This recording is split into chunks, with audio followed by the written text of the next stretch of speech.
If you've ever wanted a brand to help pay for your passion, whether that's new gear, travel, or even cold hard cash, but you think they'll only work with pros or big influencers, well, it's 2026 and virtually anyone can land a brand deal if you know how to pitch yourself properly. Now, I've landed multiple sponsorships myself, everything from local businesses to large corporate sponsors as an athlete. I've helped hundreds of others secure their own brand deals as well. By the end of this video, you'll learn exactly how to approach brands the right way and how to craft the perfect pitch to get your foot in the door. I've broken it down into 4 simple steps, starting with point number 1, which is why most athletes get ignored.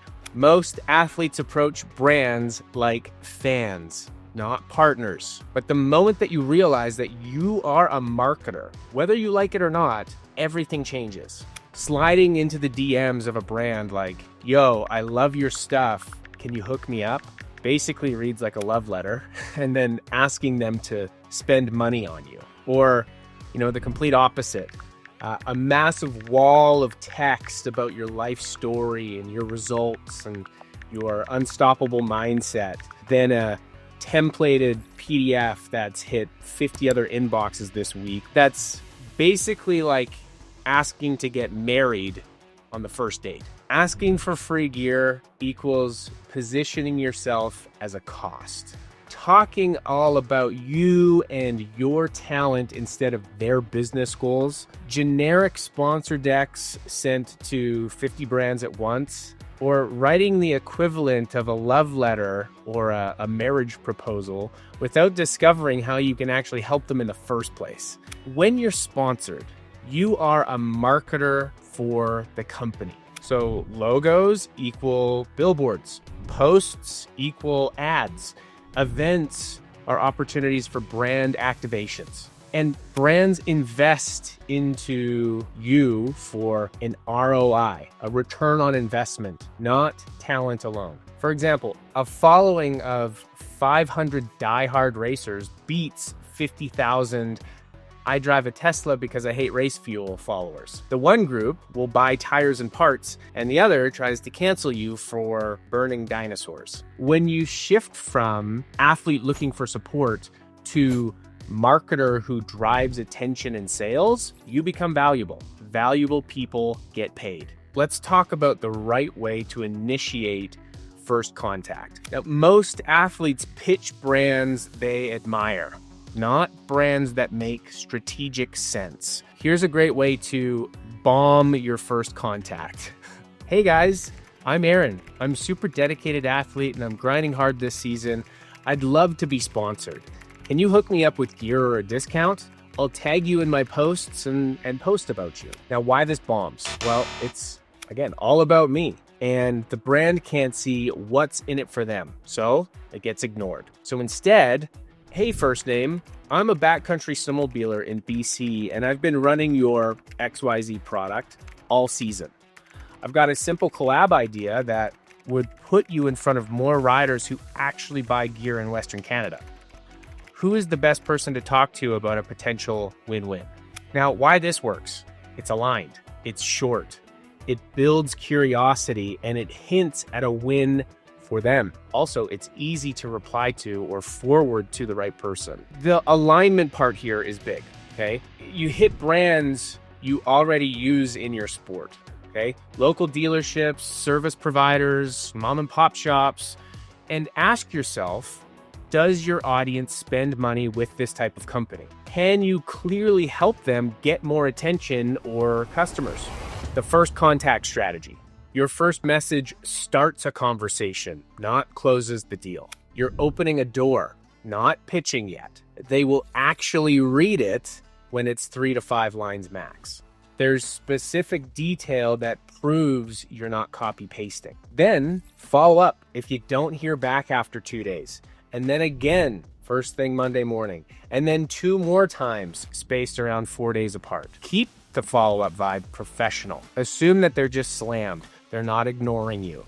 No triple question marks or hello question mark like the crazy X energy. Your follow-ups should be calm and respectful. Like, hey, just a quick bump in case this got buried, or are you the best person to be touching base with? Once you have that conversation started, you need to know exactly what to ask them so your actual pitch doesn't sound like every other Temu templated sponsorship proposal that they've seen from every Joe Schmo out there. Which brings us to point number 3, the discovery conversation. Right quick, if you want the exact playbook in your hands, something that you can touch, you can highlight, you can doodle notes into to help you apply this stuff for real, then go grab our international bestseller, The Modern Playbook for Sponsorship and Cash Flow, over on Amazon. It goes layers deeper than what we've dug into so far. So go grab it on Amazon, then come right back here, because next we're getting into the discovery conversation. Now, this is where deals are won or lost. I want to drive this quote home for you for a second. A prescription without diagnosis is malpractice. Now, I know we're talking about brand deals and you aren't a doctor, but hear me out for a second. I believe that doctors are the best salespeople in the world. When it comes to landing sponsorships, it's our job to sell the company on us and what we can do for them, but not in the traditional way on how most people view sales. Imagine with me for a moment, you walk into a doctor's office and that doctor takes one quick look at you, pulls out his prescription book, writes out a prescription, hands it over and says, take this for the next 7 days, you'll be good to go. You're probably gonna look at that doctor and be like, dude, what do you mean? Like, I haven't even told you what's wrong yet. And that's what most people are doing out there when it comes to approaching a company. They have these templated pitch decks or templated resumes or this description on all these different things that they're gonna do, and they're blasting them out there kind of like a bad doctor blasting out prescriptions hoping somebody takes it. Now, flip the script for a second. What would that look like if the doctor was doing a good job? You walked into that doctor's office, what is the first thing that they do? Where does it hurt? What seems to be the problem? What's the goal that we're looking to achieve here? They're gonna poke on the bruise a little bit. They're gonna ask you a bunch of clarifying questions. And only when that doctor knows that they actually have a solution to solve your problem or to hit your goal, then they're going to write out that prescription and say, hey, take this 5 times a day for the next week. This is what you need. At that point, you're going to be like, yeah, perfect. That's exactly what I'm trying to achieve, or that's the exact problem I'm trying to solve for. That's how we want to be approaching these conversations. What are some discovery questions? What are their marketing goals right now? Who is their target customer? What's their biggest challenge in reaching that customer? What does success look like for them in the next 6 to 12 months? This allows you to get all the ammo that you need to create a real pitch that will fit within exactly what they need help with as a company. So here's the custom pitch structure.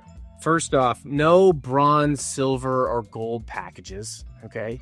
Structure is number 1, here's what you told me you want. Number 2, here's how I can help you get it. Number 3, here's what that looks like in real life. And number 4, here's what I need in return. An optional thing you can play here is do a trial collaboration or a short-term test. Now, the custom pitch, it works millions of times better. And it's also way easier because now you don't have to guess on what you think that they want. You're literally building a win-win based on what they told you that they need. The best sponsorships feel like common sense. When your pitch solves their problem, it's not a hard sell. It's obvious. If you're new or you're small, you might be thinking, yeah, this sounds great, but you don't have the reach yet. And that's exactly why you need to hear this next part. Building long-term. Your first sponsorship isn't always about cash. It's about proof. When you think like a business, brands will treat you like one. Now, let me give you some real examples on how this compounds. So we had an athlete come to us with less than 500 followers. He had a couple discount hookups for parts here and there, but nothing that was actually moving the needle. So we took him under our wing and we made some small tweaks to his approach and how he reached out and how he positioned himself and how he made his content more engaging so it actually got watched and shared and reached more people. By the end of year 1, these little discounts turned into soft sponsorships and his socials started to gain real traction. He crossed over 8,000 followers. Then mid-year 2, we had him re-engage the brands he already had relationships with. And he started reaching out to new companies the right way. And this is where it gets wild. During that stretch, he got monetized just for posting his content. And by the end of year 2, he had consistent cash flow coming in from just his content alone. And he landed a spot on a factory team. At that point, he literally quit his 9-to-5 as a bank manager and went all in on racing. And heading into year 3, he became one of the most valuable athletes for the international manufacturer that he landed the factory team deal with, producing more marketing value than the entire pro teams combined. That's the point. Your first sponsorship isn't about cash. It's about proof.